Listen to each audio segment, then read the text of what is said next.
ተጨንቃ ለነበረች ጨለማ አይሆንም እንደሚል ቃል በዚህ ትንቢታዊ ቃል ላይ ቆሜ ለተጨነቁ ሁሉ መጸለይ እፈልጋለሁ።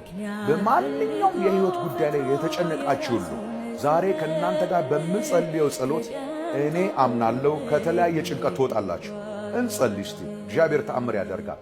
አምላኬ ሆይ ዛሬ ለሚያዩ ሰዎች በሙሉ ከጭንቀት የምታወጣበት ያ ታምረኛው ክንዴ ይገለጽ ዘንድ በኢየሱስ ስም ጸልያለሁ። የሥራ ጭንቀት ቢሆን፣ የቤተሰብ ጭንቀት፣ የገንዘብ ጭንቀት፣ የዕዳ ጭንቀት፣ የመኖሪያ ፍቃድ ጭንቀት፣ የህይወት ጭንቀት፣ የትዳር ጭንቀት ቢሆን በጌታ በኢየሱስ ስም ነስጠን ዛሬ ከዚህ ጭንቀት ውስጥ ይወጡ ዘንድ ያንተ እጅ ትዘርጋላቸው። በጌታ በኢየሱስ ስም ነስጠን ጨለማ አይሆንም እንደሚል በናዝሬቱ ጌታ በኢየሱስ ስም ከዚህ በኋላ በሕይወታቸው ላይ ጨለማ አይሆነ።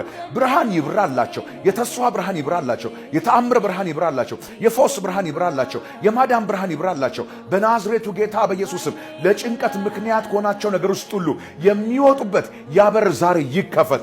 በኢየሱስ ስምና ስልጣን ከጭንቀት ነፃ መውጣት ይሁንላችሁ። ሻሎም